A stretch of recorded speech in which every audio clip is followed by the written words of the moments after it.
বেড়া বকরি ছেড়ে দিয়ে লক্ষ্য রাখো, আমার নবী বেড়া বকরি দুম্বা ছেড়ে দিয়ে ঘুমায়া থাকে। লোকেরা এসে খবর দেয়, খাদিজা গো, এমন রাখাল রাখছো, বেড়া বকরি দুম্বার দিকে খবর নাই, ঘুমায়া থাকে। তাই নাকি? মা খাদিজা একদিন রওনা হলেন, দেখি কি করে ঘুমায়। যাইয়া দেখে বেড়া বকরি দুম্বা ছেড়ে দিয়ে আমার আপনার নবী ঘুমিয়েছে।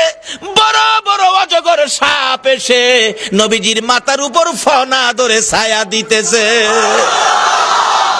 খাদিজা বলেন, না না, এই রাখালের বকরি জংলার বাগে নিবে না।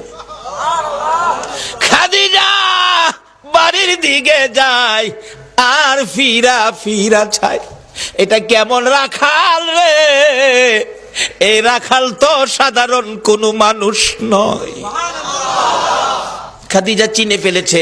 বেড়া বকরি দুম্বা নিয়ে বাড়িতে আসতে বলো আমার রাখালকে। আমার নবী দুপুর বেলায় বেড়া বকরি দুম্বা নিয়ে বাড়িতে রওনা হলে খাদিজা বাংলা রুমে বসে বসে দেখে, এটা কেমন রাখাল রে?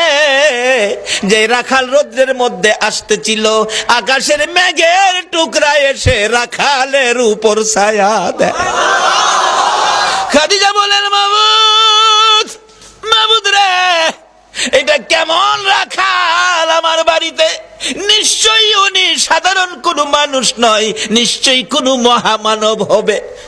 আসেন, আর বেড়া বকরি দুম্বা আপনাকে চড়াইতে হবে না, শুধু এই জায়গার মধ্যে 2 ঘন্টার ওয়াজ। এই জায়গায় কি ঘটনা ঘটেছে আজকে এই নবীরে চিনি না, যারা চিনেছে তাদের জীবন ধন্য হয়েছে। বলুন খাদিজা, এই নবী চিনে জীবন ধন্য হয়েছে কিনা?